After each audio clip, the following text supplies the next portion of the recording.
Check, check, check, check, check. Check, check, check, check, check, check, check, check, check, check, check, check, check, check. Oh, I do have my headphones with me. Oh, perfect. Check. Oh, wonderful. Oh, wonderful, darling. Check, check, check, check, check, check, check, check, Darling, check, that's check, check, wonderful. Oh, I do have my headphones with me. Oh, perfect. Check. All right. Oh, wonderful. Oh, that's my Oh, voice. wonderful, darling. Check, check. That was going on for a while, wasn't it? Hello. What's up, Ace's alter ego? Hello to everyone. I'm back live streaming for the first time in a while, and it's because I just wanted to stop by, talk about a couple things, and particularly make some announcements for the channel. You know, it's an opportunity to talk through some thoughts that I've had, and some particularly some thoughts that I've had about where we're going with the channel, and about life, you know, plain and simple. Now, we don't do things too organized here on the Elliot Sang channel, particularly on the live streams. We're not cool like Foreign, we're not cool like FD. We really shoot the shit over here. But there are a couple of different topics that I'm going to be using as a springboard, an anchor point, through which, yeah, I'll sort of sort through these ideas and kind of ramble for a while. I don't plan for this to be a super long live stream, so for those of you who can't make it out, it will remain up on the channel, and I will not have gone for super duper long. Probably for like 45 minutes is what I'll go for. And there will be more in the future. As a matter of fact, I do have something to discuss with regards to that, which is we are in the preliminary stages of starting a channel membership feature on this channel. Now, I wanted to run this by y'all first because it's something I don't know a ton about, but I have seen other YouTubers do, sort of as a kind of version of Patreon, but that is inherently linked to YouTube. And I'm curious, you know, about doing that. I've tried Patreon before, and I've had kind of a mixed experience with it. I didn't love it. I would be willing to try it again if it occurred to me that it would be a better solution. I've thought about doing Ko-Fi subscription stuff as well. Not sure if other subscription services exist either. I mean, maybe we could do like a newsletter at some point. But I particularly wanted to do channel membership because since I like doing live streams, and I will be doing more in the future, though not super frequently, okay? Don't expect me to turn into Hassan or nothing. That is going to be an opportunity for me to have special emojis, okay? Special emojis for the chat, as well as like other stuff. Wait, hold on a second. Let me pull up the thing that it says on the YouTube studio page about channel memberships, just so I could get this thing right. Okay, according to YouTube, oh, actually my page froze a bit. This happens to me a lot. I go on YouTube Studio and just kind of freezes and goes white. There we go. It would include as well a join button on the channel and video pages. It offers the fans special badges, emojis, and access to perks I can create at multiple price levels. Okay. On-screen shoutouts, special posts and polls, gameplay. I don't know what the, okay. I'm not sure how to incorporate that. Members can access your perks from a new membership tab. So I'm not exactly sure what those perks could be, but I'm thinking maybe some like bonus content, maybe even like members only live streams or something. That would be something that I think would work well to help monetize the channel. I did make a video a little while back giving advice to new creators who are looking to monetize, but that is not to say that I was coming from a place of like, I'm rich off of YouTube. I hope that wasn't the impression that I gave off.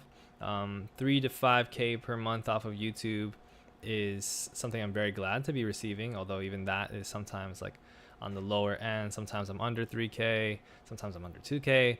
And yeah, to be frank, you know, I think it would be cool to also be able to have a way for users to consistently, you know, receive some extra content, maybe something of value, even if it's something silly like an emoji, in exchange for like a donation, a patronage. And that would allow me to have a source of revenue that isn't tied to, you know, working with a company or something, which will still be continuing. So yeah, that's something that I'm looking to do. If you guys have ideas for that, or, you know, questions, qualms, let me know. But I'm thinking about doing some memberships for the YouTube channel. No problem, Michael Jackson forever.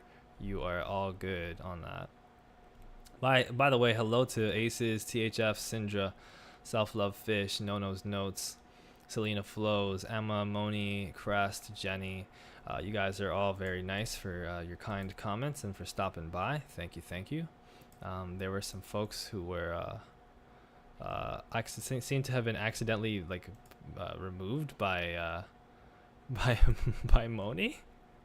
Moni, did you accidentally remove 2 users, or were they doing something that I didn't see? Because it looked like they were just saying wow, lol, and for real. I don't know if there's anything crazy going on there. But yeah, so that's what's going on. What's up to Madalena Wong?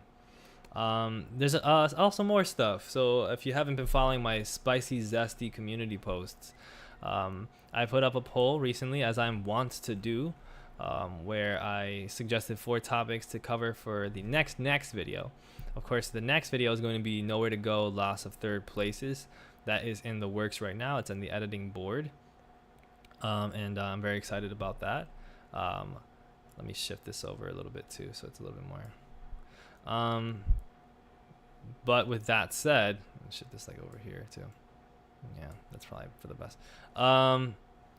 Yeah, so this is going to be the next video, but then the next video, the topic y'all voted for was culture panic, how to make people hate each other. But there was some you know, arguments for all of them. I mean, this is a fairly close race, especially between these other 3. And I noticed that in the comments there were tons of people clamoring for tea. A very long video about the history of tea would absolutely slap. I can't lie. Look at all the likes for that. All the like more advocation for tea, more of a heavy tea fanatic would absolutely love a tea history vid. So lots of people really wanting the tea, and so I addressed this as a rebel faction of tea lovers expressing their desire for said potential very long video about the history of tea. And that conversation even picked up any more. People would love to hear about tea, and it gives me an opportunity to do a video about a subject that it allows me to like do the type of video that I think does really well on YouTube and is really kind of fun, which is you sit and talk about a topic that seems kind of unimportant for a long time. But I recognize tea as like one of these also fascinating historical subjects, frankly, like a fascinating thing to just like learn about and its relations to like politics, to trade, right, economics, geography, culture. So I want to do like just a bunch of reading about tea and then talking about it. So I'm gonna do that, and I will not be doing the culture panic video. And this was partially motivated because I started working on the culture panic video, and I noticed that a bunch of other YouTubers have done videos about this same topic, and I didn't really know how to address it in a different way. Namely, I know that Some More News has a big feature about moral panics and how to spot them. That's the name of the video. There's a Wisecrack video about it. It's kind of a subject that gets talked about in a lot of different ways, and I realized that I didn't have quite the expertise about political science and American mass media that could be useful for really getting this video out in a timely fashion and also addressing it from a standpoint that I would be interested in listening to. So I decided I won't really do it for now, but I'll keep it in the back of my mind as something to talk about on live streams. Maybe we'll do a special live stream conversation about that topic in the near future, or on a short video on my second channel, Talking with Elliot. I have another thing related to that that I'll talk about in a sec. But yeah, my second channel, Talking with Elliot, I might do a short video about that, as well as for other videos that you guys are interested in me making that didn't quite get voted on in the polls or didn't quite get my selection, but would be interesting to talk about just maybe in a lesser capacity. I just don't, yeah, maybe the live stream idea would be better because I just don't see a way for me to make a video about it that, you know, I'm like ready to sort of write in depth about. I just wasn't feeling it, in essence. So I was like, you know, the tea idea and all this clamoring for the tea idea, and like would it be really interesting to just have like to experiment with that kind of video, you know. I'm thinking it might be at least like 50 minutes long. You know, it's gonna be a lot of fun. I just like, let's do it, man. Let's do tea. So I'm going to be doing the next video about tea. One more thing, actually, as far as announcements for the channel before we continue to start. Before we proceed to talking about other subjects, is what I meant to say. I just made this channel, which is Reading with Elliot. Now, a while back on the community posts, I community post a lot. A while back on the community posts, I mentioned to y'all, I asked if you guys would be interested in a channel where I basically read books or read essays, like an audiobook channel. Do you know what I mean? And a lot of you guys were very positive and responded like, yes, I would love that. Some of you were like, who cares if we would love it? You should do it if you want to do it. And that was very, very kind of you to say. It is true that my opinion matters the most. My feelings matter the most. I'm the most important person. Not in regards to like my work, but like in general. But I also found that, I wanted to talk to you guys about it just to give you a heads up, just to see how you were feeling about it and what kind of ideas or interests you might have in regards to it. And I found myself pleasantly surprised and happy. So I will be doing that. I think this is going to be a cool way for me to kind of contribute some sort of free content. This channel that I do, it's definitely something that I put a lot of passion into, and I try to be considerate about. I try to make sure that whatever I put out on this channel, isn't going to have a negative effect on people. Do you know what I mean? Like, I try to have a positive effect. I try to see my role here as like a educator, journalist kind of thing. But it is also just it's a little bit bigger than that, in the sense of it's my job. So I care about monetization on this channel. I care about the YouTube algorithms on this channel, etc., etc. And that means it doesn't quite fit narrowly into the definition of a resource for me. And I think it would be really cool if I could offer like a free educational resource. There's a lot of folks, including myself, who really struggle to read books sometimes without having a audio book, like a reading of it in the background. It helps people to read a lot. There's a lot of folks that obviously have difficulties with reading that go to disabilities. So that's something that I think would be really cool, is if I could just find books that I haven't found free audiobooks for, or essays, etc., and do my own readings of them. Obviously, these projects will take time. I've been messing around with trying a couple different ones so far. I think my first two will be lined up. I've already recorded a reading of an essay that will come out close to around the time when the next video comes out on this channel. But I'm also potentially reading another book for it, which is going to be it's called The Mulatto Republic by April Mays, and it's about the history of the Dominican Republic as it ties to race. And I felt like that would be a pretty, cool thing to read. It's a way for me to read the books too, honestly. Like, it's a way that I can give like a kind of resource, an educational resource, but it's also got this, cool main effect for me, really, which is that I get to read the books, and I get to do so in a way that makes me really engaged with them.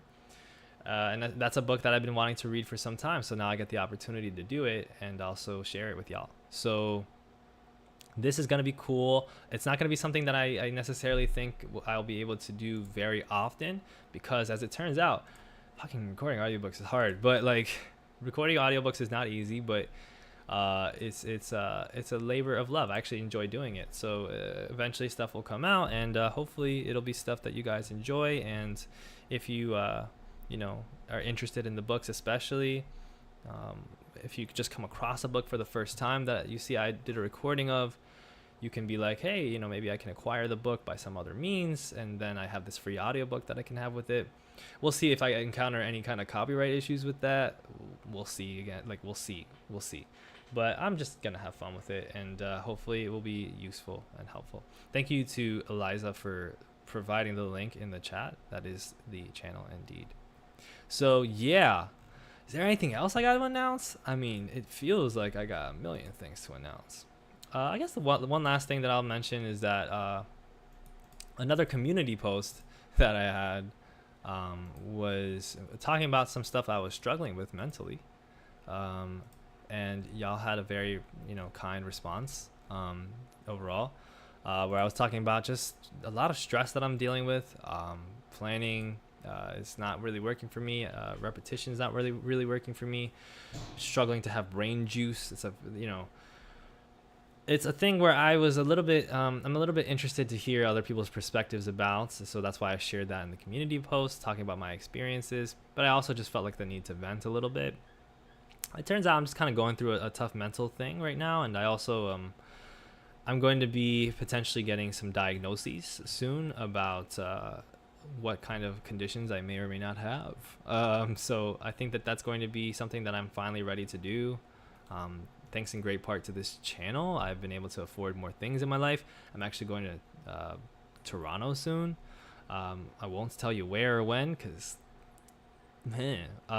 but just thank y'all, for the support and for clicking on my videos and helping me turn this clickbait journalism into a reality, into a career of some sort. I mean, it's still a part-time job for me, but I'm happy like this. And so that's something that I'm going to be doing. I'm going to see if I have ADHD or autism or both. And yeah, I'm also just kind of, there's some personal things going on. I won't disclose, but life, there's personal stresses that come up. So that's kind of a thing that I'm going to be, just meditating on and going through my processes with.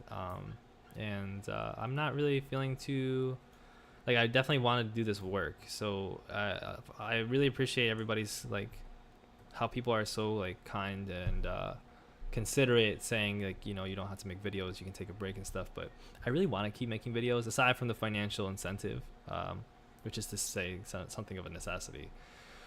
I just want to make these videos. It's something that I want to do. I want to be in my work. My work is like a thing that is important to me. And yeah, so don't worry about that aspect of it, and me taking a break and stuff like that. I will take a break if I need to take a break, but for now I'm just gonna be chilling. And thank you for spamming with the hearts. Thank you for all the kindness. You like how often I make community posts? Nobody? Thank you.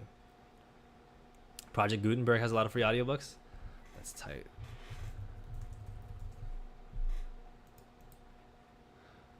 I know that LibriVox does a lot of those as well. But yeah, those are sort of things that are happening. So be excited, be ready. We got some videos on the way. We got the third places video on the way. We got a video about tea that I will start getting started on soon. And we got, yeah, just life. That said, let's talk a little bit about solidarity, because that's the title of the stream.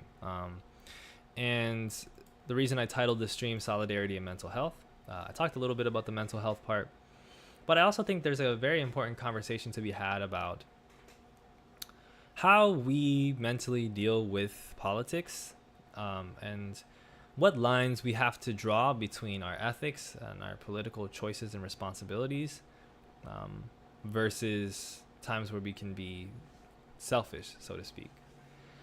And I think that this, a case that is very interesting to me about this, and there's also a particular tweet that I'm going to try to pull up, is this case of this researcher, academic, named Sarah Leo. So Sarah Leo, I don't know much about her, and I don't have any interest in sort of dogpiling, like continuing to dogpile anybody. I don't have any interest in talking shit, but I do have an interest in sort of talking, let's say critically. Why am I not able to find this account? Where is this account? Gosh darn it, where are you?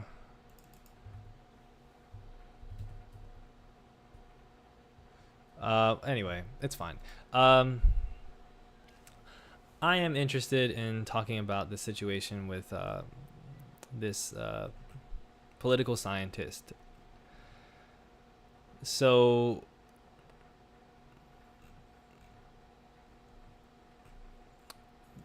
here's the sort of situation. Twitter is so hard to use sometimes.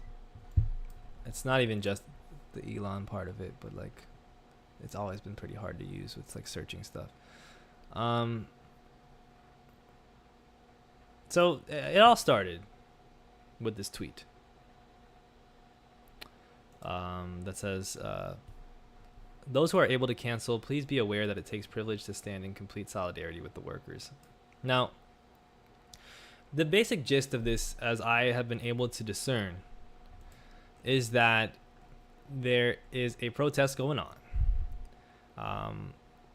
with regards to striking hotel workers that will be protesting in Los Angeles during a time period where in that hotel is going to be booked for particular things. Look at the Yogi Tea ads. This is shameless.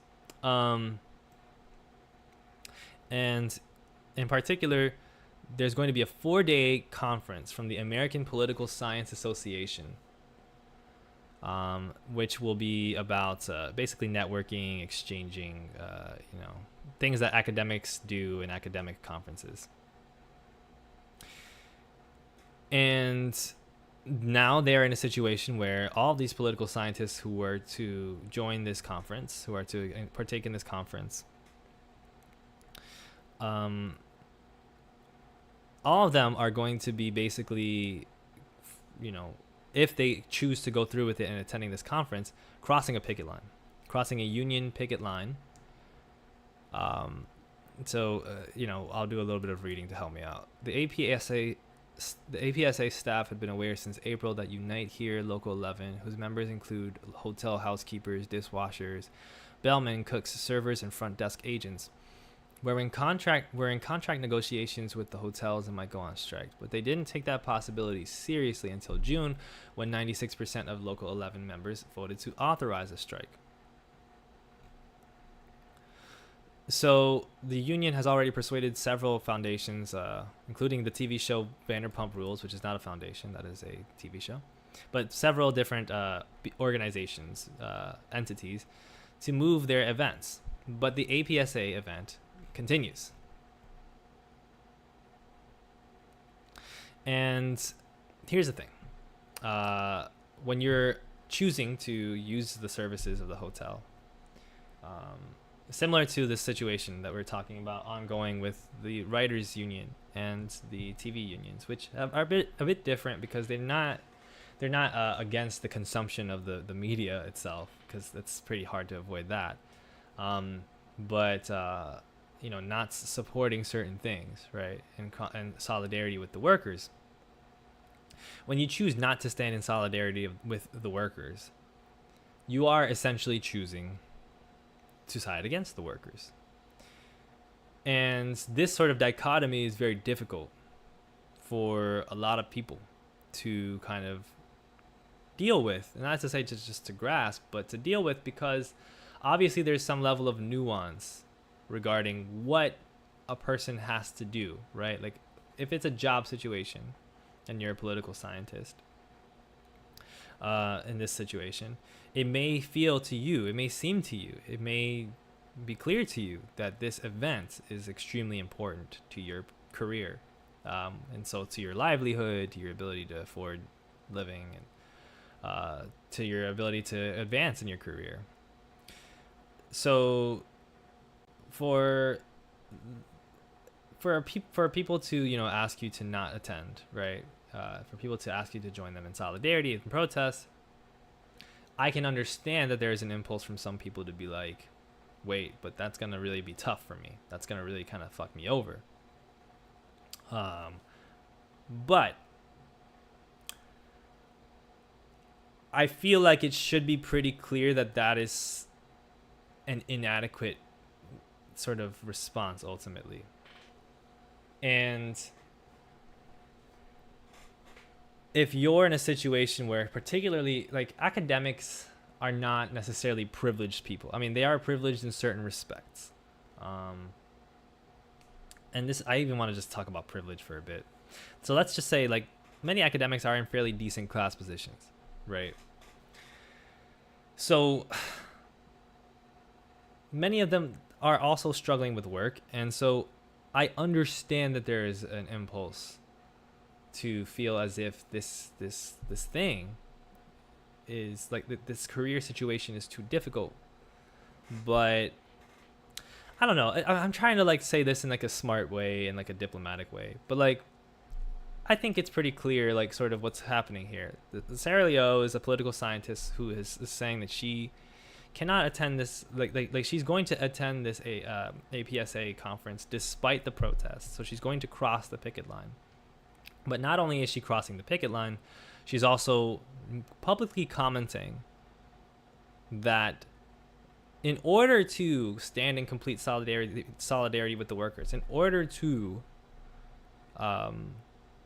be able to work in solidarity with them, that takes privilege in and of itself. And this is a problem. This is so fascinating to me because at its root, you know, like, it isn't so complicated, right? Like at its core, it isn't such a big thing. It isn't such a difficult thing to sort out. Do you know what I mean? At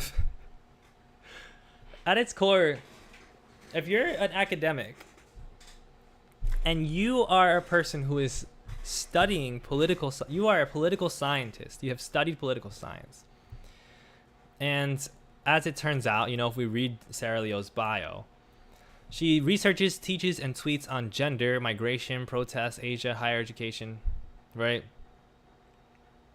To simultaneously be somebody who is oriented towards a career in like, I research, like I am lefty, I research lefty stuff, I research political issues and teach and write about them, and I tweet about them. You know, I use social media as a platform to speak about these issues. And then simultaneously, when you're in a situation where now it's your turn to sacrifice something in order to benefit a working class, a union that is standing in solidarity, that is working together to fight for better conditions for themselves, and your response is, I'm just not privileged enough. There's like there's a couple things happening there that's pretty fascinating. That's pretty fucked, honestly. And that's where that's what I really want to talk about. Because I won't assume to know what Dr. Leo's class status totally is, and like what her history is, and like how she's living. And it may be true that this is something that, you know, for a reasonable, you know, something like a reasonable understanding of like how the average academic is living. It could be true that this is a very important thing for her career. We'll get into some details later if we can find them. It's been already disorganized enough, but I'm gonna try. It could be true that it's very important for her career, that money is on the line for her. But like, isn't that supposed to be the thing that like you know that's shallow, right? Like you understand like there's bigger things, right? I mean, you are a person who researches about oppression. You're a political scientist, right? I mean, like, you stake your career on like these political issues are extremely important. We had to research like you're staking your career on doing scholarly work and educational work, essentially like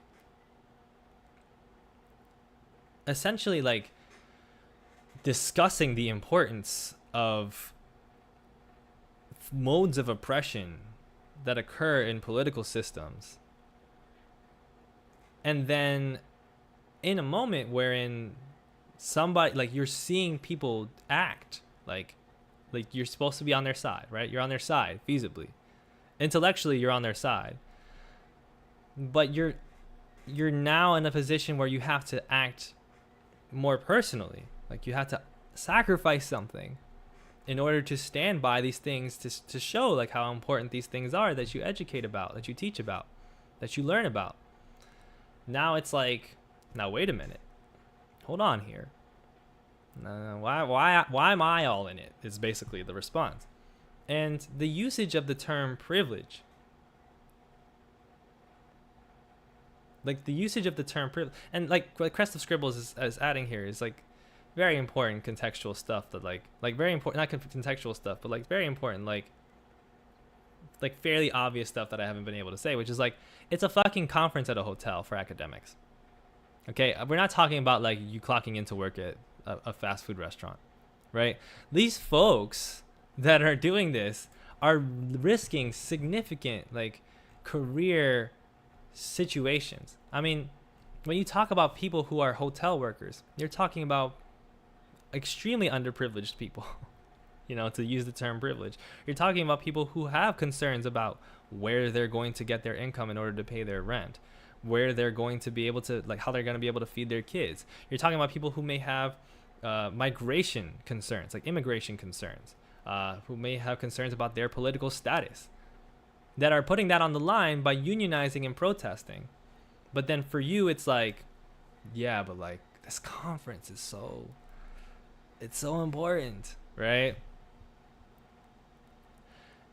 And that's where it gets spooky, because on one hand, obviously, like, this is going to be a situation for where like this has been a situation ongoing where Sarah Leo has been getting dunked on. Okay.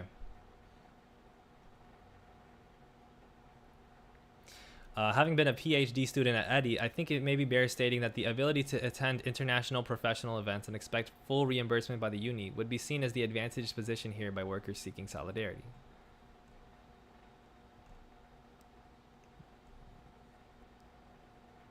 You have my deepest gratitude for demonstrating the ways academics understand and communicate privilege and solidarity as abstract concepts, but then get squishy when it comes to practice. But then again, we didn't really need another data point in a centuries-old trend. So, for one, I want to talk about the academization of leftism.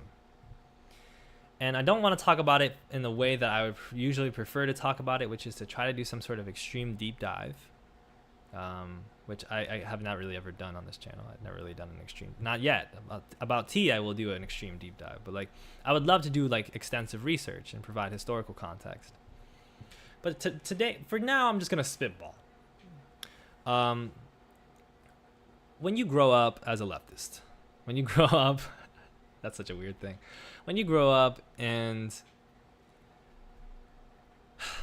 you are trying to learn about systems of oppression, you're trying to learn about injustice, you're trying to learn about what to do, you're trying to learn about why the world is so messed up, much of the concepts that you are presented with, especially, you know, in this Western, let's say, like American, Canadian, European context, is going to be very academic stuff.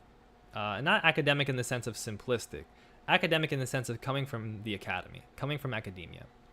When you see news programs, entertainment show programs discussing social justice issues, you frequently have academics come on and they explain to you, you know, the nuances and like the terminology. There's always new terms. Often there is a book. You know, every year or so, there's a couple books that are like, this is a powerful book by an academic discussing the problem with this particular social justice issue. And it's not a coincidence that you also get this feeling growing up, that you also get this feeling as you try to educate yourself and are greeted with all of this, that you may become doomer about everything. that you may start to feel like, hey, nothing's changing. There's nothing to do about the world. Everything's fucked. And that you might start to feel like most of the ways in which we can act politically are to enact small changes through broken systems by, like, you know, for example, voting on somebody and praying that they're going to figure something out.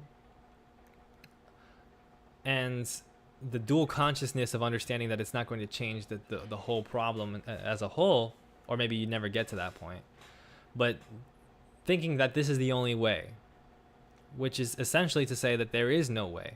And so when it comes to issues of, like, you know, ending capitalism, or if it comes to issues of like workers' justice, workers' rights, immigration rights, right? There's nothing that feeds you with a sense of like that there's something that you can really do about it other than like read about it, feel bad, and then potentially vote on stuff, like some tweets. And so when we have this feeling of like this like liberal left and like the woke left and like all these things being this sort of narcissistic, navel-gazing, soft, whatever, a lot of that is propagandizing by the right, obviously. Propagandizing by people who want these political actors to be silenced. But a lot of it is also internalized, because the type of leftism that we think is leftism is not really leftism. And I hate even quantifying it as such, because like it's about change, right? Political action. Political action is like something we just don't have a great grasp of in the United States, because we don't have a great understanding of any type of class struggle or class solidarity in the United States, because that's not the leftism we're taught.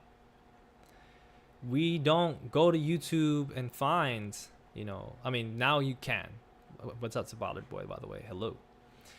You don't, you know, find, as you're starting to get into the social justice issues, extensive like work discussing how unions work, discussing how workers' co-ops are formed, which, you know, obviously unions and worker co-ops are not like they can have a variety of outcomes, but generally these are things that are done to secure workers' rights, to secure better livelihoods for the working class in particular situations.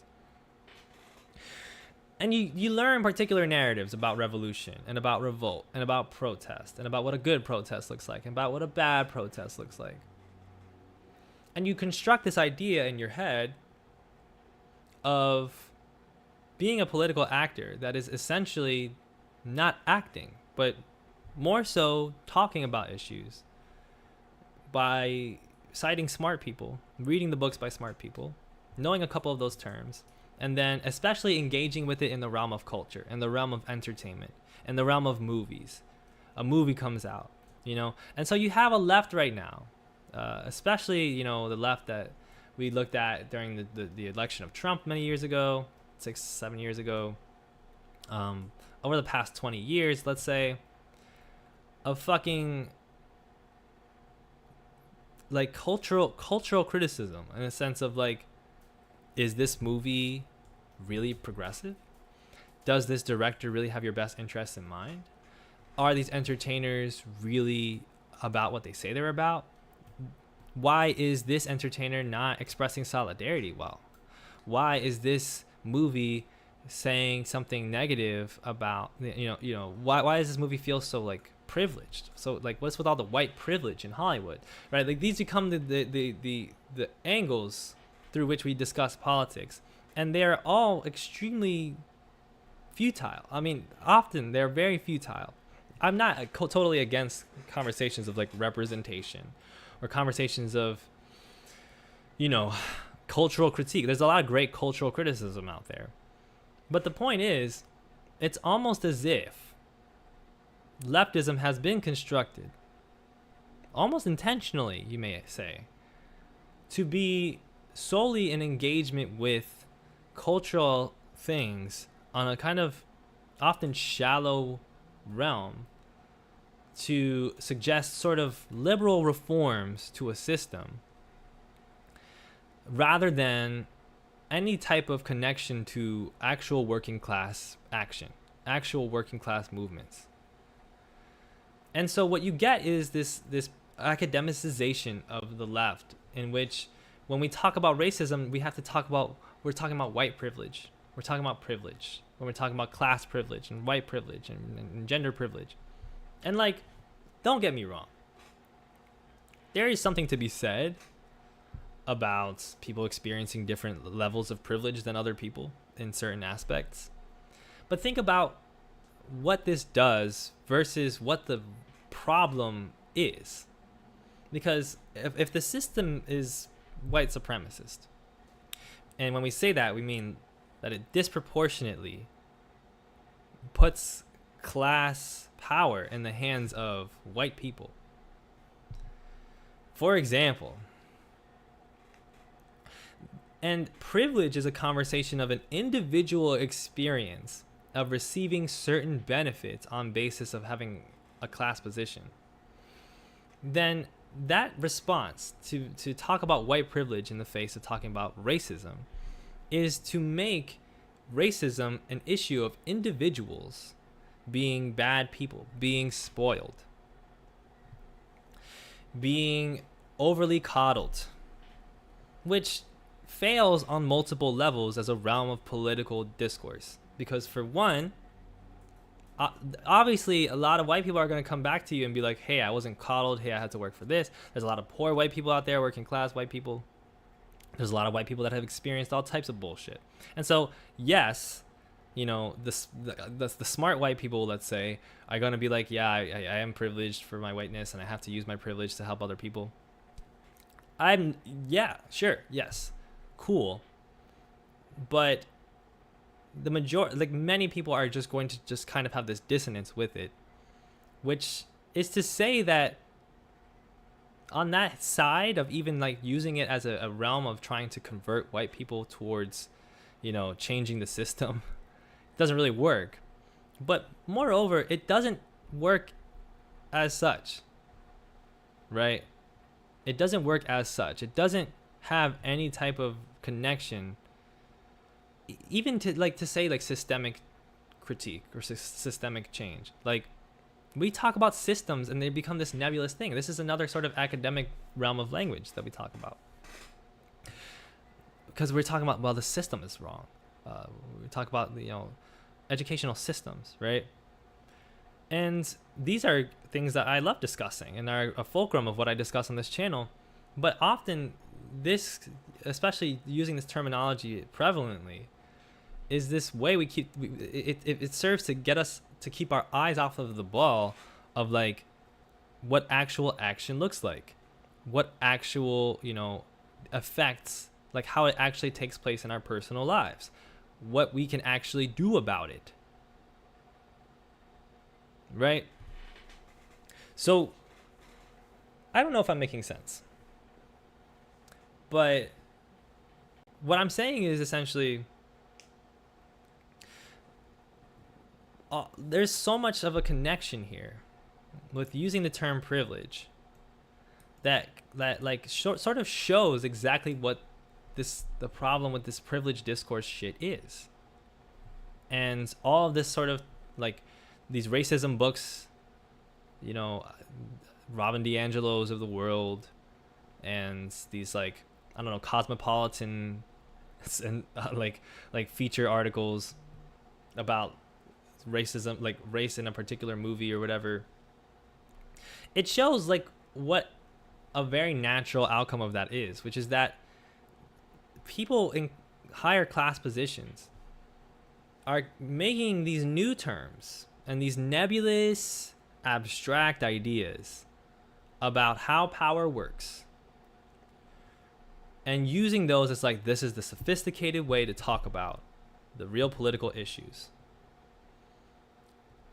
And not only does that serve to make us only think about these issues in terms of very abstract things that we feel like we have no power over, that we feel like are only based off of sort of individual reflections on how I can be a better person, and not on some sort of way to work together to enact political change. But also, a term like privilege can easily then be flip-flopped into, oh, well, I an academic researcher, a political scientist, am simply not privileged enough to protest, to stand in solidarity with a protest, or even to not publicly speak in some way that will disparage the protest. So I can't do it because it's a privilege thing. It's what it really is. It's semantics. It's more than semantics. It's a linguistic trap. It's an academicization. It's a linguistic trap that people use to deflect from their own ability to do political action, and to deflect other people's ability to recognize what political action looks like, and make it more so about, am I educated? Am I saying the smart things? Am I being a nice person? Am I socially acceptable? And this is a very powerful tool that upper classes have used in order to ensure that less and less attention gets put towards class politics, which is the only real way that you can do real politics. Not to say like that's not me being a identity politics is wrong. Like, identity politics and class politics are unified, right? They are the same thing when you look under the shelf for a second. But class is where these changes are enacted politically. The realm of class, because even for instance, the realm of systemic racism, how is that officiated? How is that enacted upon marginalized races? Through taking away class power from them, their ability to live in a particular home, right? Their ability to afford a proper healthcare experience. These are class discussions, right? These are class politics. And over the past 50 years or so, and people want to blame like the French and all this shit, over the past 70 years or so, we've seen this shift away from let's unionize, away from let's strike, away from let's build a party, and then let's use this party as a way to build political gains within the neighborhood. Let's build a strong mutual aid system that actually works as a mutual aid system and not as just glorified donation by rich people, like glorified charity. And you see it's more and more to, wow, like racism is so bad. Let me write something cool about this new Oppenheimer movie. You know, like, this is where we're at. Yeah, I mean, the critique I just made is something that a lot of people have articulated a lot smarter than me in a lot of different places. But I think it becomes also very apparent because it shows you how much we have based our politics on individuation, and on the optics and ideas of kindness, the ideas of where you are, like what you can afford to do, and what kind of like feelings you have, and what kind of thoughts you have, rather than what are you doing politically, right? And I on this channel, like, I try not to sit here and suggest that I am some sort of political revolutionary. Like, I always try to caution against this, because I recognize that, for one,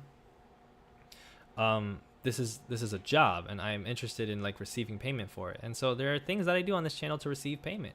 And so I keep this within that realm of understanding, even though I try to make sure that the work that I do does have some sort of political like tinge to it, does have some sort of way to like at least influence people to radicalize a little bit.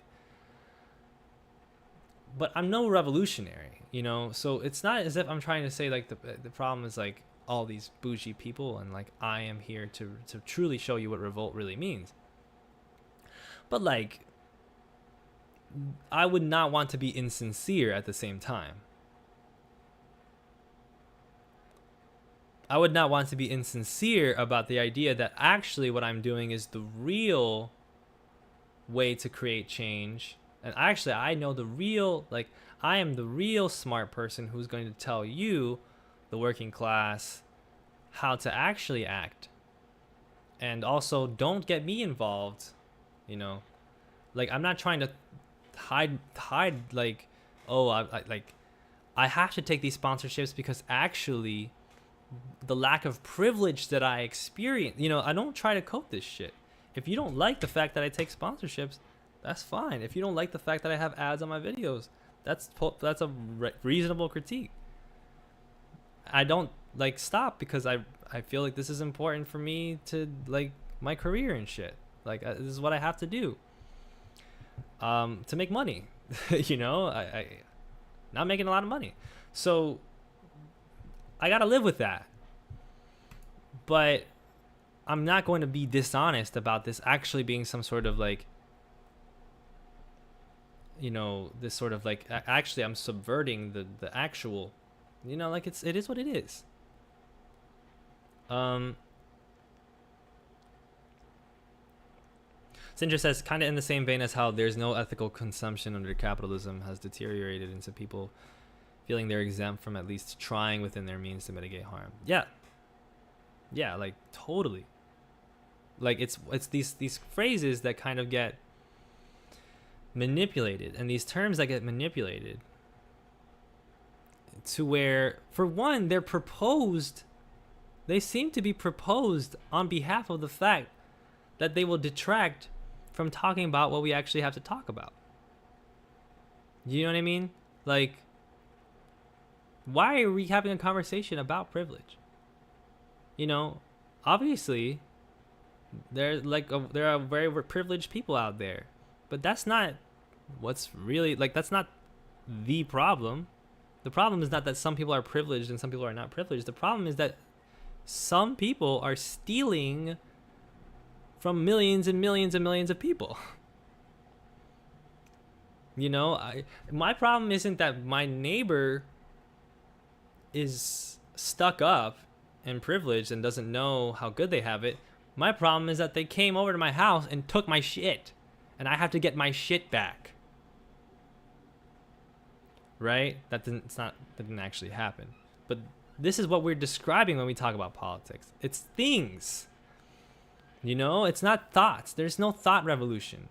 Like, it's not people will change the way that they think and then the world will be a better place. It's the same. It's like the same thing people have done.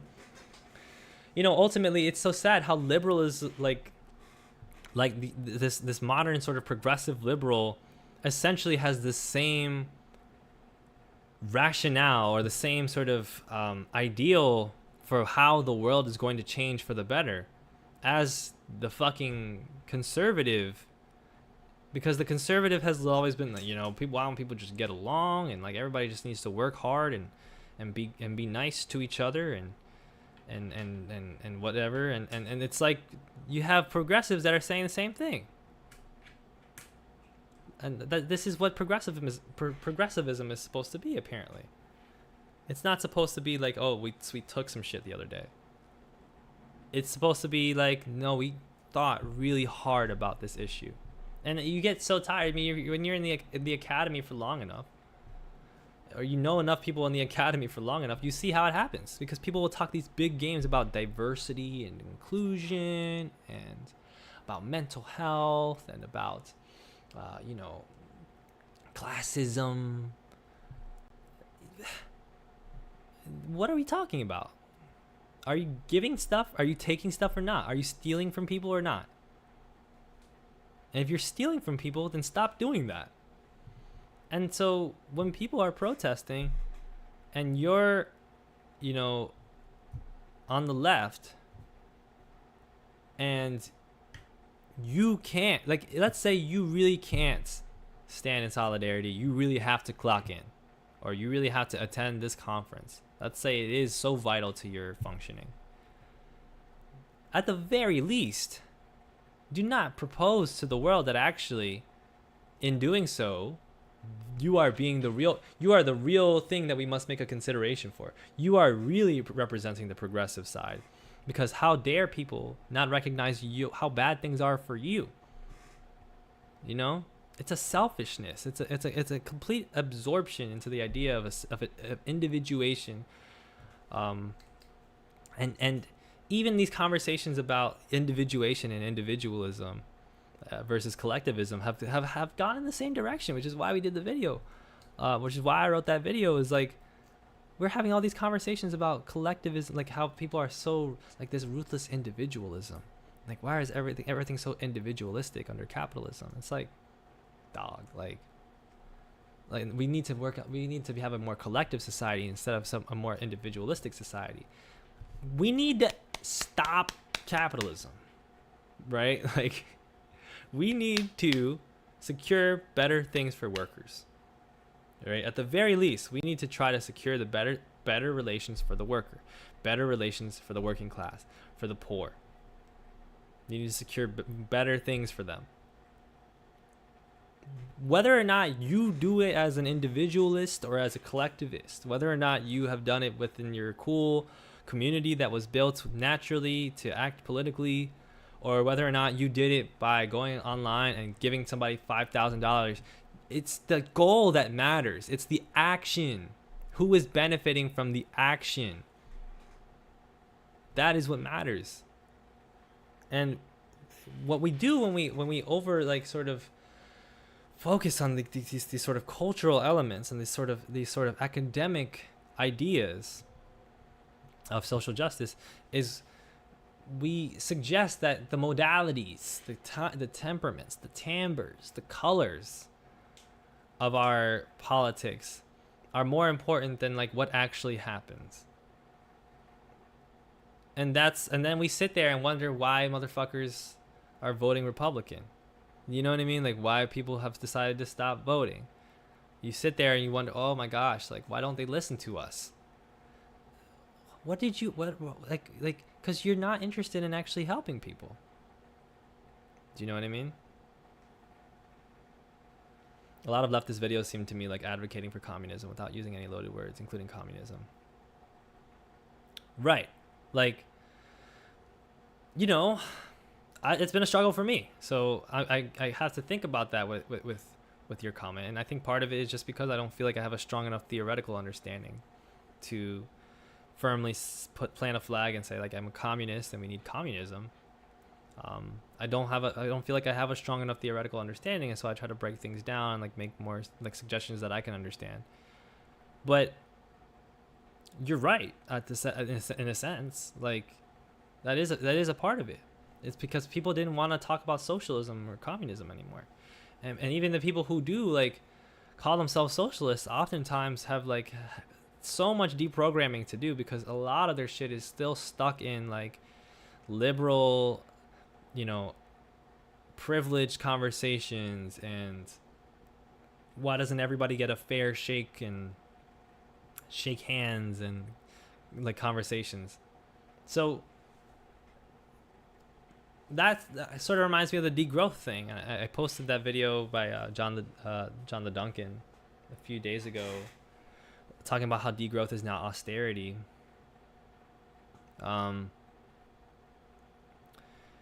And he was criticizing, you know, socialists that reject the idea wholesale of like certain luxury commodities not being mass produced because, oh my God, you're suggesting that we can't scale anything back. Oh, why can't we have green private jets? And it's just like, why are we even having this conversation? Why are we always throwing things into the realm of the theoretical, abstract idea of everybody individually getting what they want and deserve, and being and living the life that they like exactly? Why does that matter? Why does it matter that everybody lives the way that they like to live? That doesn't have anything to do with politics. Name one time in the world where everybody lived the way that they liked to live. That's just not that's just not a non-starter, right? You know, and that's one of the things that I think you know, struggles, like puzzles me, is like we continue to have these conversations from that standpoint. And I think that it's, you know, like there was Sarah Leo has like sort of tweeted like has sort of like dug her heels on the issue and like had this one tweet. What do we call it when people lose their shit when being called out on their privilege? Fragility. You know, it's just like this idea like, oh, I'm calling you out on your privilege and you have fragility. Like these buzzwords, these academic buzzwords to show that you are actually the bad person and the not smart person, and I am. And it's used to dismiss these crowds of people, these people that are advocating for actual class struggle, to say, oh, what vulgarity. What vulgarity. What barbarity you're displaying. You know, don't you understand my privilege? And it's just like, dude, I'm sorry if life sucks sometimes. But like, life sucks for everybody else. The point of politics is not that we make everybody go, my life no longer sucks. The point of politics is that we do something so that that person has like better than they had before. So that we have better than we had before. So that they have like, so that we get gains for people who need gains. Do you understand? It's material. It's not about like your individual wants and needs and your individuation. You know? And this is one of the central conflicts because, of course, like everybody's going to have some concerns about the individual aspect of things. But that's not what politics is. You know, if it was about individuals, then it would be about an individual doing a thing. And then it would just be called individualism. It would be called individualists. That's called politics. Politics is people in groups working as groups to secure things as a group. Do you know what I mean?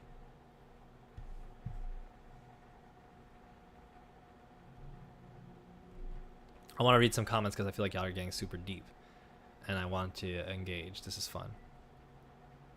I'm well over 5 o'clock, but I'm still going. I'm like excited. Feng Xi says, collectivism is not very helpful. Put collectivism in quotes. Do the working classes, the peasants, and the colonized have democratic control of society or not? Right. Like, when people said that stuff, when people have begun to say those things about like, we need more collectivism, it's understandable what they mean. But what they should actually be saying is what we need is communism. Or at the very least, like what we need is socialism, right? Because collectivism just refers to people thinking collectively and acting collectively, or thinking with the collective in mind. Which, yes, that's a grand part of what, you know, a communist politics should be about. It should be about thinking about the collective. This is kind of part of what I just was talking about. But thinking of the collective in terms of what, though? That's the problem. Like, thinking about the collective in terms of everybody getting bananas? Thinking about the collective in terms of everybody being able to star in a Hollywood movie? Why is that helpful? What does that mean? Why is that meaningful to me? Why is it meaningful to the average person's life that somebody, you know, made a song that was good, you know? We need collectivism. Was John Lennon not collectivist when he made Imagine? Did that do anything? Does that mean John Lennon's politics were amazing? No. Right? And so, like, it was kind of a pushback at first because people were like, how dare you?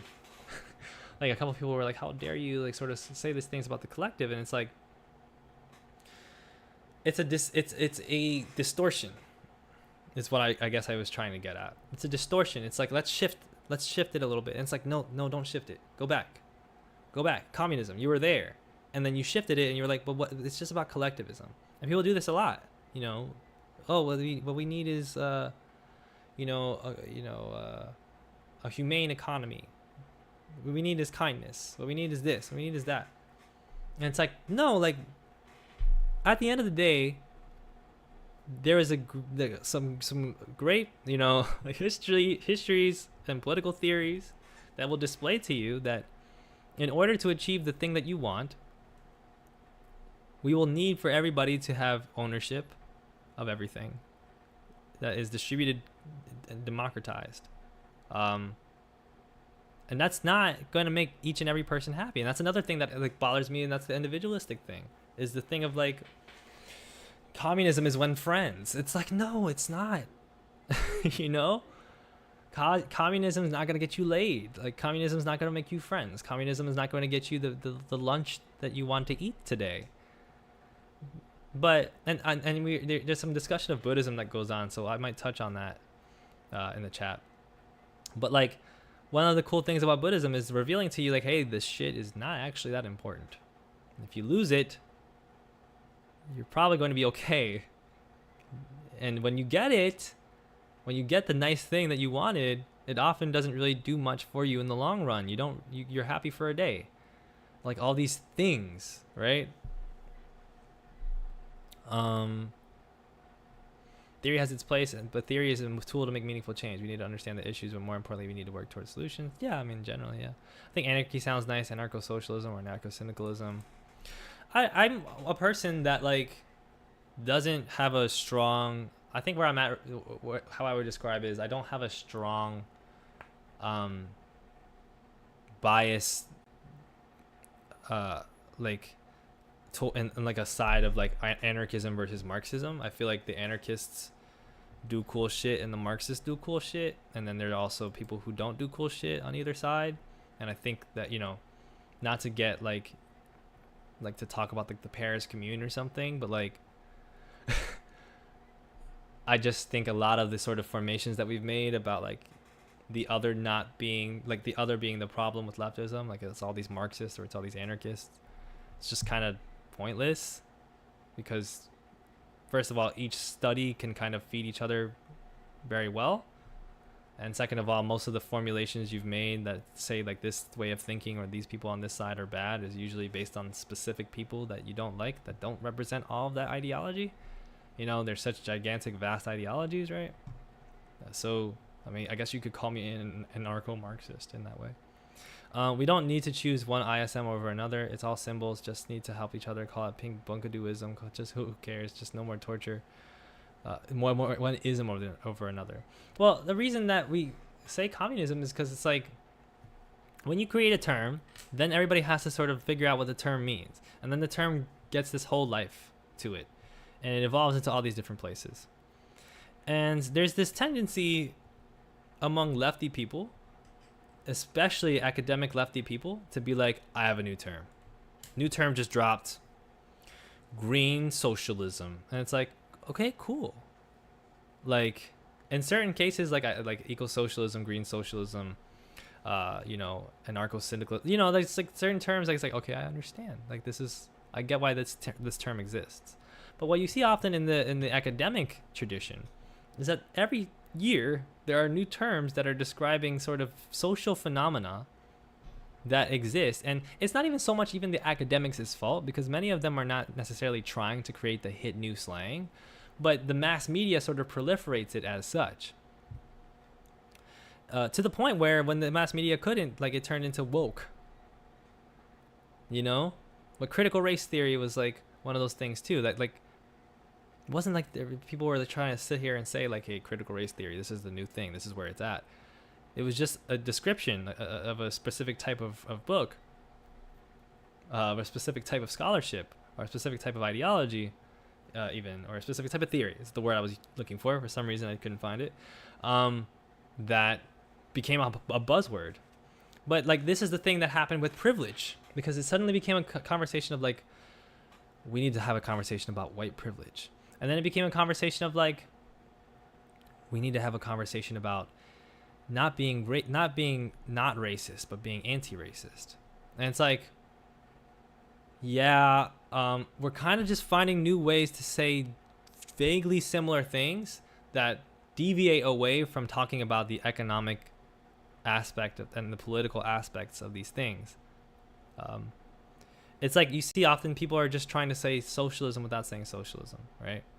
Because they don't really want. I mean, a lot of the times they're either doing that, or they're people who are in privileged class positions. Let's say there are people who are bourgeois, who don't want their shit to be given away. like either they are, or somebody's paying them to not say socialism. So instead, they're going to tell you, hey, it's actually, you know, bibbidi boobop, I guess. I don't know.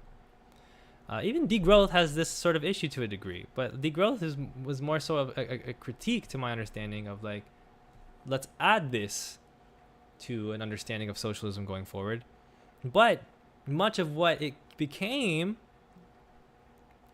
and this is part of what John the Duncan was discussing in his video, is this new slang, this new hip liberal term to describe the thing that people think might be the secret to figuring out why society bad. And it's like, this is a news cycle. Like, this is like almost a version of a moral panic, but like on the other side, where it's like, here's a thing that's happening. We just kind of made it up.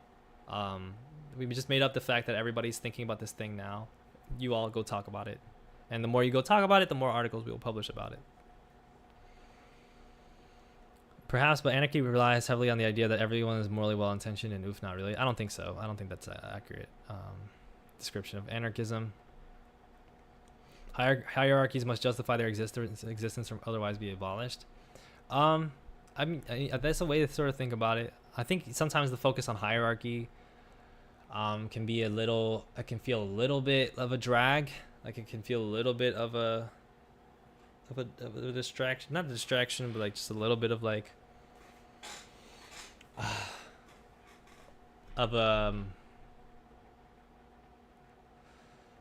just a little bit of a minutia, I guess. I don't know. It's not like a minutia. I know. I think you know what I'm trying to say. It's like sometimes the discussion, like the focus on hierarchy is the issue with anarchism.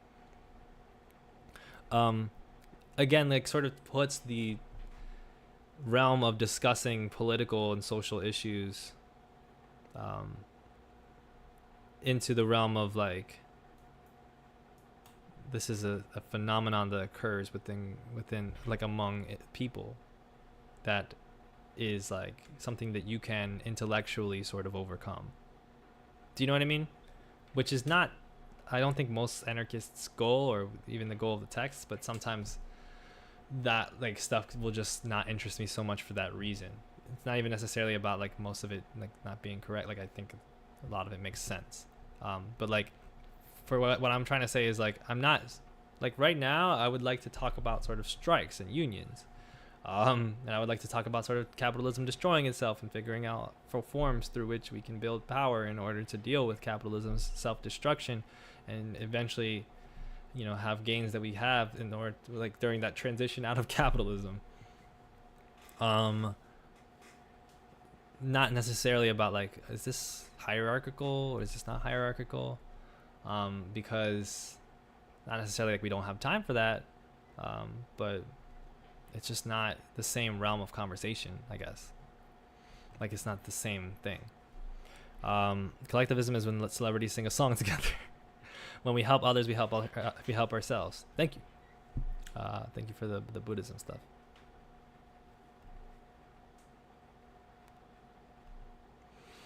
So Detective Apopscalius says, I actually don't study much. I find Buddhism to be a form of dogmatic nihilism and disagree with it. I even disagree with Thich Nhat Hanh at times when he doesn't stand up to said dogma.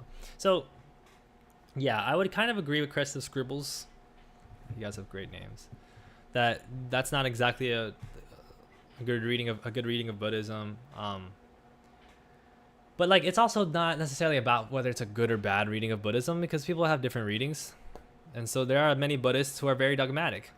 As it turns out, there is just a great amount of like institutionalized Buddhism supporting institutionalized oppression. And I don't really have issues with people who have those qualms for that reason, who feel like, man, like, I don't want to deal with all this Buddhism shit. I'm not interested in this shit. You know, even for me as Buddhist, like, I still feel so weird saying that. I gotta wait like a couple years before I start saying like I'm a Buddhist, because like I am, but like it's early. So yeah, I understand people just being like uninterested and feeling kind of dismayed by this idea of like a spiritualistic doctrine, or this idea of a Buddhist doctrine that essentially for a lot of people means don't do anything about anything, everything is fine. Now, Buddhism isn't supposed to be about that, and there's many teachings in Buddhism, like the Noble Eightfold Path is a critical part of Buddhism, and is literally about like, you need to change your life to affect the world positively. You know, don't take up bad jobs, don't treat people in certain ways, right? And that's sort of something that I try to think about more when it comes to Buddhism. And there was a recent podcast from this podcast is called Upstream, and they had an episode recently about Buddhism and Marxism, and it was featuring Brett O'Shea, who has this podcast, and he was just basically breaking down all these similarities between Buddhism and Marxism that he sees, like all these sort of dialectics sort of between the two, and how sort of both have been a guiding point of his life, particularly Buddhism when it comes to his sort of individual journey as a human being dealing with these things, and Marxism as a way of his like sort of understanding of political ideology, like his political understanding of the world. And I think I kind of am there too. Like that's kind of what I try to say is like, I think that there's a dialectical relationship between the two with Buddhism and Marxism. There's a lot of shared things that can inform the other, but I wouldn't force it on anybody. I see that there's a lot of bad Buddhism out there, so to speak. And I also think that ultimately the way I approach it is more so thinking about Buddhism in terms of my individual life, and thinking about Marxism when it comes to my form of analysis of political subjects. So, and that again goes back to like, why does socialism have to be about the individual? Do you know what I mean? Like, for one, Buddhism's great because it's like the individual is like not a thing, non-self and shit like that.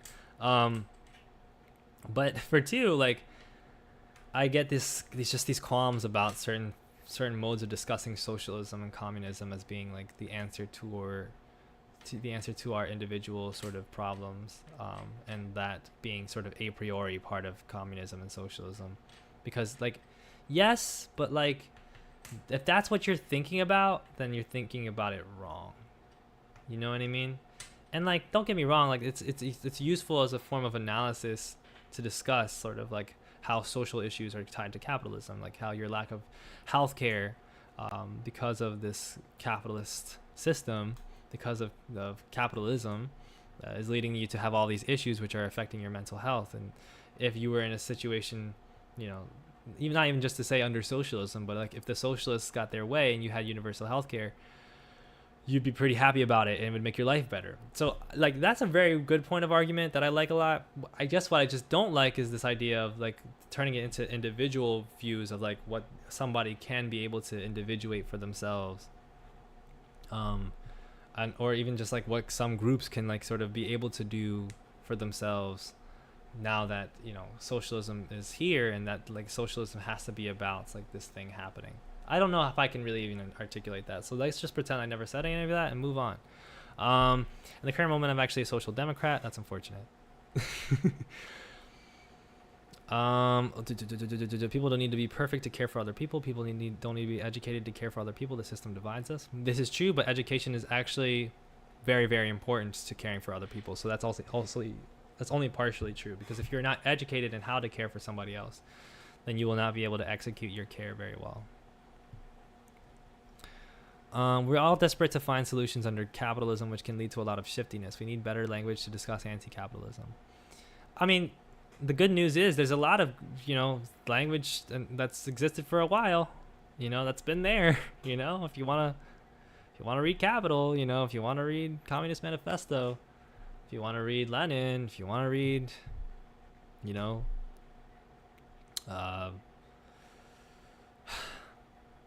a bunch of other people, but basically that, communism is not going to get you laid. I do like the view of the bodhisattva as a soul that returns despite ascension to keep alleviating suffering. That's fucking real too. Yeah, I like that too. Not desiring is a practice to address unnecessary pain, but there's no denial of it existing. Detachment is also not accurate as the goal to be tuned into what's real. This is an important point. So much of what this conversation comes down to, if we want to start getting into like a bit of a Buddhist Marxist analysis, this is my try. When we talk about like this inability to make a sacrifice on behalf of some important political cause because it would compromise your career position in some way, and then coming up with these terms like, using terms like privilege, which is supposed to be something that addresses this very same oppression that you're not able to stand against in this situation, to discuss how you are actually the only oppressed person. This can be seen as a very fun, tight cycle of samsara this very revelatory way of like how our suffering and our attachment causes us to suffer more and causes us to create suffering for other people, and how our ability to detach then causes us to alleviate our own suffering and also can allow us to be more present with other people. And in this case, to be present with other people is to understand like, holy shit, you're getting ripped off, I stand with you, right? But also it alleviates your suffering in the sense of like, you have folks that really feel attached to their class position, that really feel attached to this particular journey of what they're supposed to do with their career and the kind of things that they're supposed to own, the kind of clothes that they want to own, the kind of stuff that they want to do. And then when it comes to conversations about communism and socialism, somebody inevitably is like, hey, restaurants, are there going to be restaurants under communism? It turns into some weird Twitter debate about it, right? And instead of the rational response being like, well, we'll see. But if there weren't any restaurants, I'd probably be able to be fine because there would still be food in places and whatever. The conversation then becomes like, no, well, actually, restaurants have to exist. And like, this is the problem with your type of communism, your type of socialism. Restaurants are actually significantly important to my culture. And no, actually, we're going to have like something similar to restaurants, but it's going to be a particular type of free commune kitchen where things like this have. And you just sound kind of crazy. Like, you sound kind of wild on the internet. I don't want to say crazy, but you sound wild on the internet. You sound like you're focused on the wrong things is what I'm trying to say, because you're discussing all these things that are like so like immaterial and having extremely passionate debates about it. This is the same thing that happened with the bananas shit. It's this return to focusing, well, I have to sort this thing out that is so valuable, this thing that I imagine, of going to a restaurant and sitting down and eating and having a nice time. I love that shit. I love going to restaurants and eating. But like, if it went away, like for a good reason, I'd be fine with it, right? And like, that's kind of the difference, is like, Buddhism can be really valuable as an insight towards, for communists, because it can be a way that we learn how to detach ourselves from these modalities of life that capitalism has made us feel like are imperative. Buddhism can teach you like, hey, you know what? I don't need to own a second house. I don't need to own a house that is bigger than my means. I don't need to worry so much about the housing market around me. I don't need to become hyper vigilant about crime in my area, and I actually can just focus on helping people regardless of their class position, regardless of whether I see them in some lens of criminality. That's not going to be so important to me as it is that they are human like me, and that we are part of a whole, and that we should be helping each other. Right? So Buddhism can be a really helpful way to articulate that, and especially in the sense of like how you individually deal with these things, and that has a big effect on like then how you theorize. Do you know what I mean? Because then you don't go on Twitter and spend all your time talking about restaurants under communism or bananas. I think a lot of y'all just don't even know what I'm talking about because you're not as on Twitter as I am, and that's good. I think what we need is pragmatic change. Ending drug prohibition, for example, would make private prisons implode. Yeah, I mean, like, these are things that socialists will advocate for. But I think a lot of why communists and socialists are like what's really great about saying like, hey, I'm a communist, is that it doesn't mean that you're also not against drug prohibition.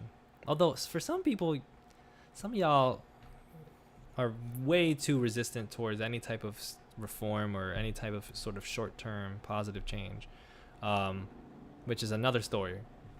But when you're a communist, you can advocate for these things, these pragmatic, important changes.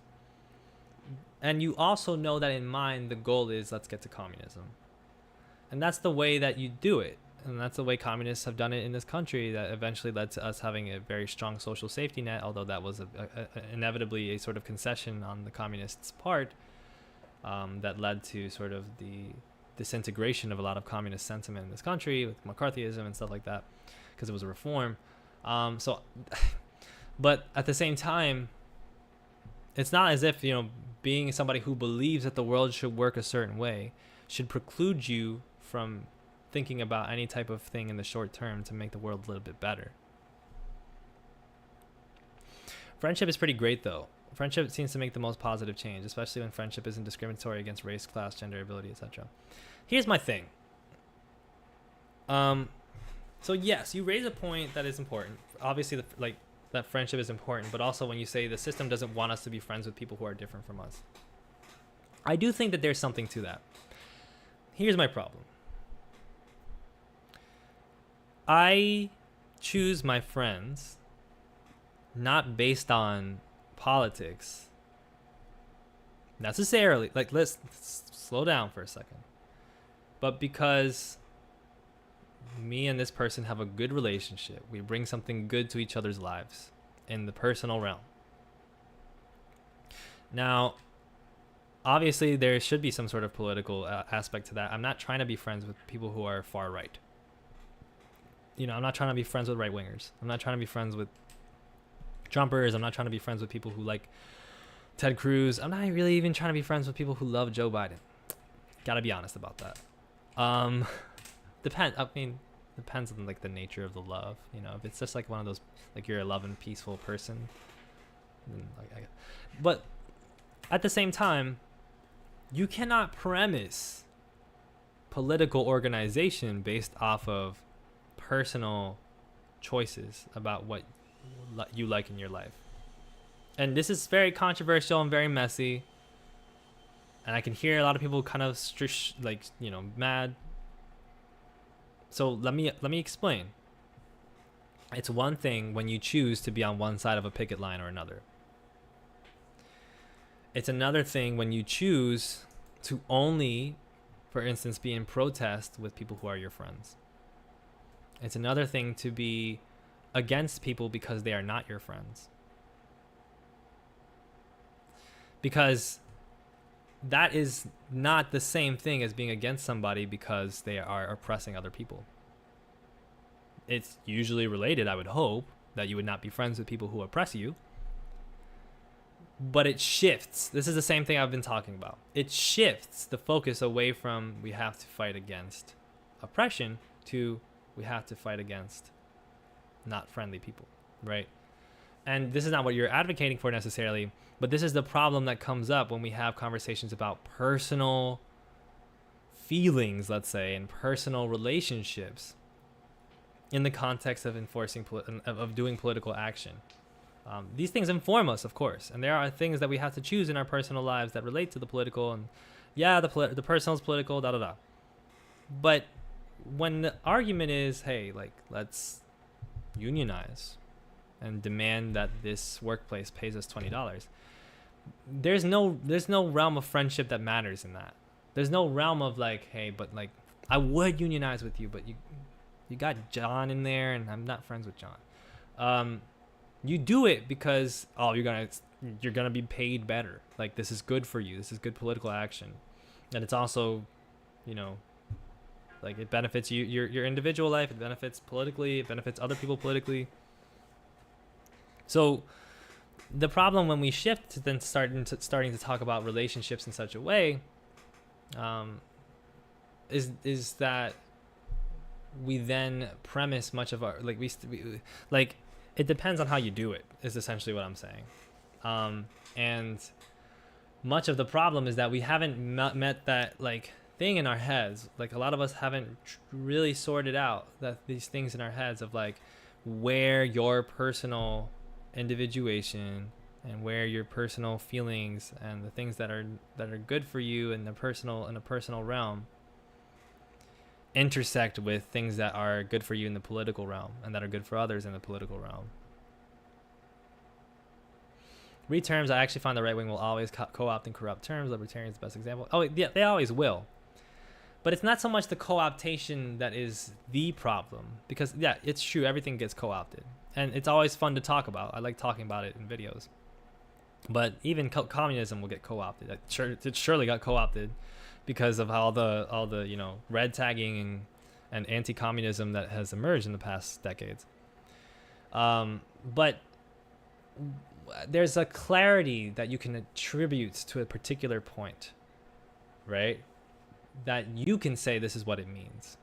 And when you're suddenly having like 20 different terms, 15 of which are coming from people who are not interested in really talking about class politics, and are terms that are not related to class politics, that are not related to communism, that are not related to like making these pragmatic changes, as someone said, at all, but talking about sort of like individual feelings, individual like ability to intellectualize your overcoming of certain concepts. You then just create a mishmash of things that like will not only be co-opted, but that you cannot defend when it gets co-opted. So you just lose it. Do you know what I mean? Social media has made people way more resistant to change because their opinions are supported in online echo chambers. I don't know if that's necessarily true. I don't know if you can quantify that. I think what social media adds is certainly the ability for people to jump into echo chambers, and particularly to jump into places where they can get put in all types of different directions to secure, again, this is where Buddhism is so helpful, to secure these attachments that they have. And I really like Buddhism because it's just like, sometimes, you know that feeling when you look at a person and like you read a story about a person who did something extremely bad or something extremely unfortunate, all for the sake of something, and you're like, I don't get it. Why would you do that? Why would you do that for somebody that you stan, like an entertainer? Why would you do that because you were mad at somebody's basketball opinion? Why would you do that for, because you had a crush on somebody? This is what Buddhism like allows people to accomplish. I have like 15 mosquito bites on my leg, I just noticed. This is what this is what Buddhism like feels like with everything. Do you understand?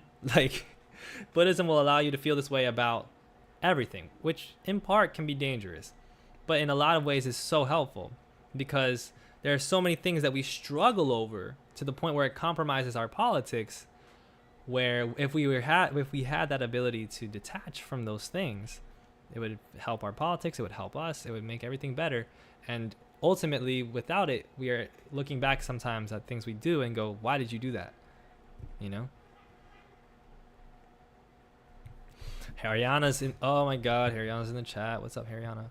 Someone got mad at me because I said I don't want to be friends with Trump supporters. Like, bye. Yeah, I mean, like, obviously, like, the thing is, like, you can make, like, it's almost like if you were to make the comparison of, like, you're trapped, you're kidnapped, it's you and a Trump supporter, you've both been kidnapped, and you got to find a way to break out. And so you can either be like, I'm not working with you because you're a Trump supporter and you're immoral, or like you can like be like, nah, I'm gonna survive, so I have to work with this guy temporarily in order to do that. That means like you're not friends. You don't have to like that person at all, but you recognize that you're both in a situation where you need to help each other out in order to survive, in order to get things that you need. And this is what I think a lot of politics can be described as. Like, you're going to unionize and you're going to be in unions with people that you don't like. And it cannot allow you to compromise necessarily the purpose of the political action. If the political action is itself compromised, then it can, that's one thing. But like, if it's just a matter of like, I don't like John, then it just can't really work. And the thing about a Trump supporter is you don't really have to worry about that, because a Trump supporter is really going to be on your side politically anyway. But if one day he is, that's not something that's going to make you bothered. Like, if you have a Trump supporter in your union, because it's like, okay, well, I'm making like $25 an hour now, so I'm not really too bothered that Trump supporter John is also making $25 an hour. So, these are things. Working together does not equal friendship. Yeah, I mean, we all know that. Oh, Jolie, hello. I find so much common ground with people just empathizing with their struggles. It's frustrating when a lot of it is a core part of how our society is structured, but they won't name it as capital. But capitalism, right? Um, um,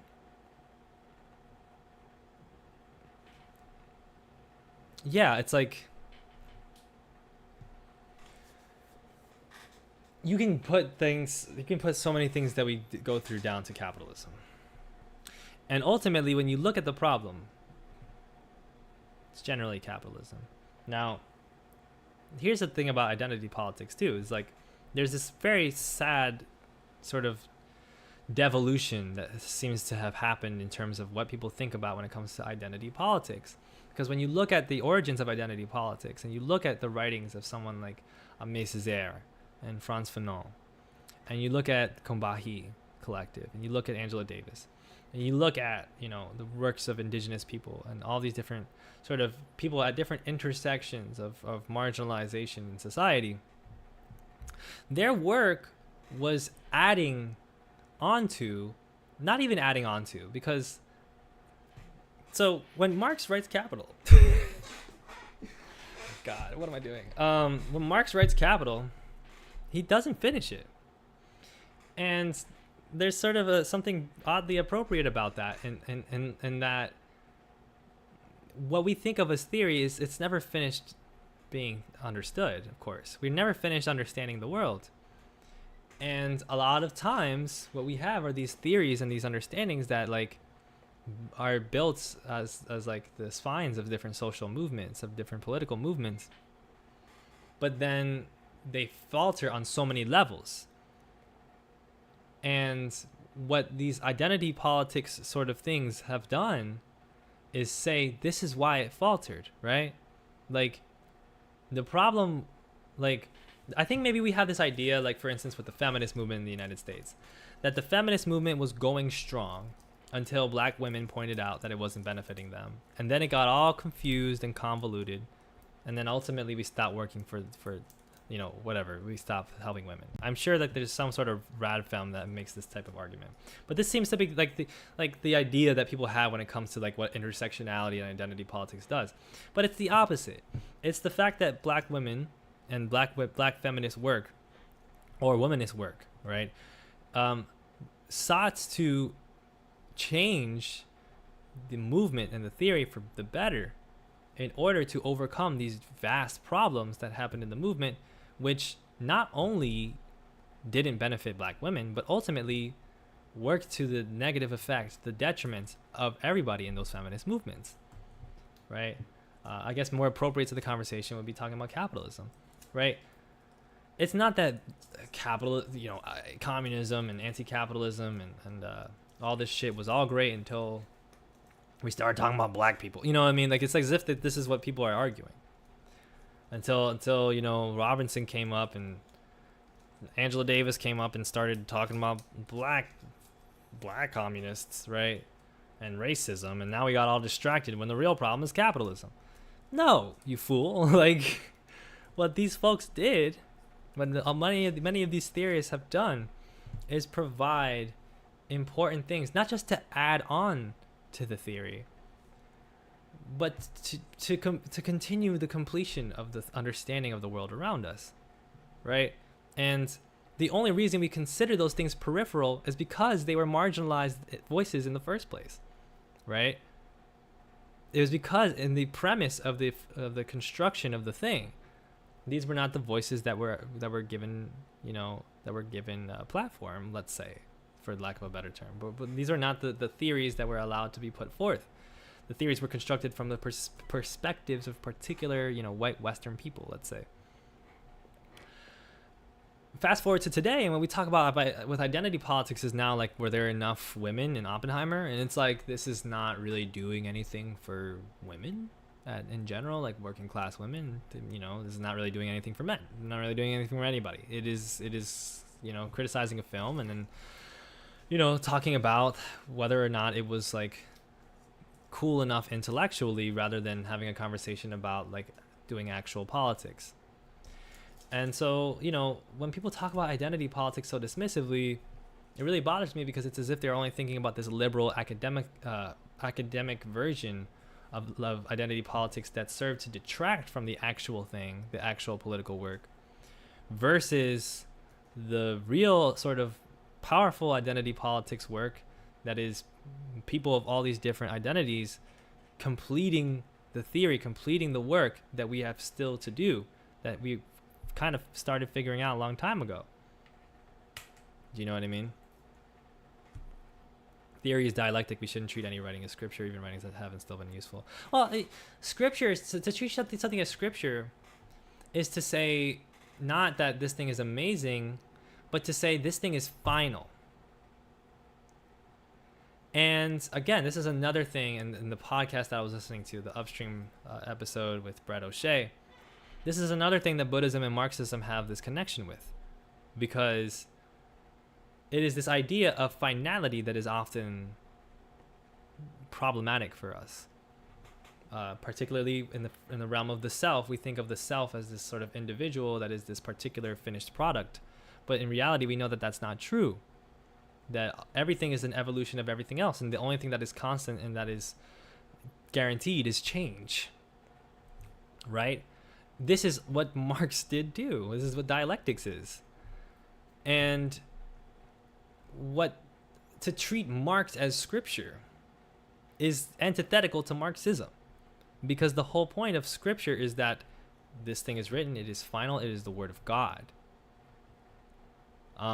Whereas the whole point of what Marx was doing is to say everything is continuing, everything is a cycle, or everything is in movement.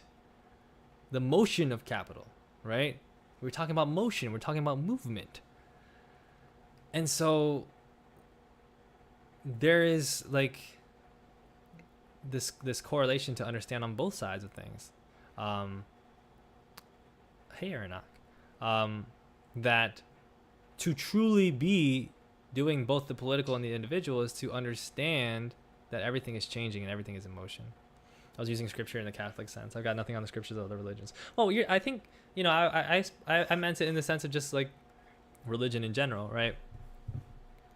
Theology, the theological understanding of what scripture is, to my understanding, is like this is a thing that is the word of, like, this is the foundation. This is it. This is untethered. This is untouchable. This is untethered. And that's like not good because saving the fact that like a lot of times you can put stuff in scripture that is bad, even if the scripture is very good, like it's supposed to shift and evolve. And what you see about movements that last a very long time is that they are shifting and evolving. So again, like to be, and I don't even know if there's an again there. That's it. That's the point. That's a very Christian approach to scripture. That's true too. I mean, like if in Buddhism, the teachings of the Buddha are obviously foundational, the Dharma, but they're also evolving, and the whole point is that actually like Buddha is like the Buddha body that lives in all of us, let's say, which is not to say one person, but is an essence, is a Buddha, is something that comes with us, so as to say like it is moving, it is motion. And so we can always have different conceptual approaches to Buddhist theory, to Dharma, and we can always, there's nothing against like the idea of like don't change this, and that very idea is actually kind of not like antithetical almost to that. This is my understanding, but antithetical to sort of what Buddhism is supposed to be. Yeah, a lot of cool people in here. There are in other religions a whole thing of you're supposed to question and re-examine the scripture. They're foundational, but also evolving. Yeah, I think that that's something that should be a thing, and I think that's something I noticed like in sects of religions, and then there are sects that are sort of fundamentalist, which is to say extremely traditionalist in a very conservative and very sort of reactionary way. I have no clue where to start besides Wikipedia. So I always suggest the book What the Buddha Taught by Walpola Rahula, which is available for free on the Theravada website. So I would check that out. It's a great beginner book. April wrote, feels like young Gen Zs are bombarded with shallow and oversimplified politics online and doesn't really go deeper with it like me. They're brainwashed that the online politics are enough. I think that there's something to that, but I don't think that that's truly like the best, like the most, I don't think it's a very generous way of looking at it, but I also just don't think like it encompasses the whole of sort of what happens. Like, I do think generally like it's just that people are being given just very shallow political understandings and political terms, and fighting through them in great part because of how shallow they are designed to be. But like, it's also just there's so many conditions that cause people to be unable to sort of or at least to feel unable or to end up unable to go further and to really develop a strong political understanding and act strong politically. Nublet's here. Do you have any book recommendations? Yeah, that book. The What the Buddha Taught by Walpola Rahula. How long have you identified with Buddhism? Gosh, I think it's been like 4 or 5 months. That's the thing. That's why I make it. Should I not say that I'm Buddhist until it's been like 2 years? I don't know. I'll touch on one more thing and then I'll go. I haven't read much Adorno.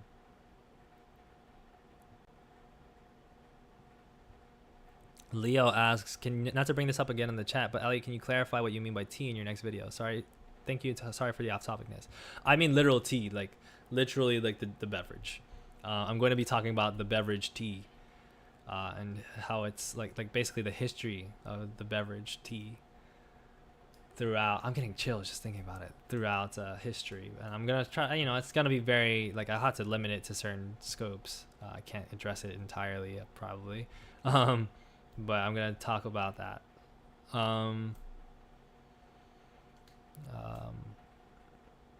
Japanese form of Buddhism. I think that's Nichiren probably, right? You gotta get your Buddhism card from somebody else. Yeah, somebody has to give me one of the cards.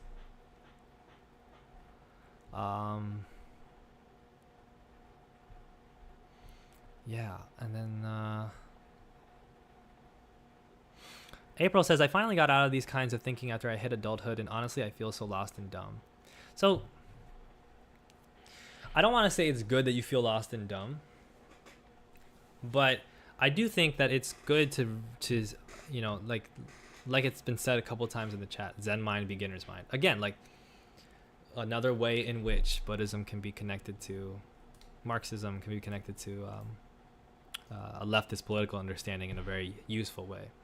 Which is not to say that there's not bad Buddhism and there's not a lot of things in Buddhism that are worthy of critique. There are things that are worthy of critique. But always feel beginner. Always feel like a baby, in terms of like the openness with which you approach the world. Like the more that you can feel that way, the more present you can actually be with trying to understand. Like obviously we're going to have bases of knowledge. We're going to understand histories and stuff like that. But there's always something for you to learn. And only in accepting that will you be able to deal with, for instance, the times where you are truly ignorant. Which are very, very, very common times. But there's just something very wholesome, and good about living life in a way where your mind remains open and you remain curious. And this is fundamental to, getting a good political understanding. Incuriosity is often where we get all these problems from, where people are just, getting bad understandings and then standing on them, standing on oppressive actions towards other people. Thank you, nobody. It is just like the goal, I think, actually, to be constantly in that state of like clarity, because what clarity means is emptiness, right? To be like clear about like, you know, what you should have in a teacup, like to have a clear, you know, sip of tea from a teacup, let's say, you would have to have a completely empty cup of tea first and then pour the tea in for it to be completely filled with that one thing, and thus for it to be clear of anything. Similarly, in order to be able to receive things, new knowledge, to be able to make the right act, to do the right thing in the moment, you have to have that openness, that emptiness, to be able to draw from, so that you can see things as they actually are, right? It's like, it's also like, you know, like having something on your lenses of your glasses, right? Like if you have a stain on the lens of your glass, that makes it less clear. So yeah, when you think about yourself and say like, I'm so dumb, I don't know much, this is like something you should never be ashamed about. You should never be ashamed of being able to recognize that you don't have being able to recognize some sort of like lack, some sort of like emptiness. Not only because then you can feel it, but also because then you recognize what life is all about, which is like to say that you're always sort of an empty vessel in a sense, right? Like there's always something happening. It's always new. And it's never something predetermined. Like you're never going to find the answer just in the back of your brain. You find the answer in front of you, right? I don't know if that's making any sense, so I'm going to go. But yeah, it's about clarity.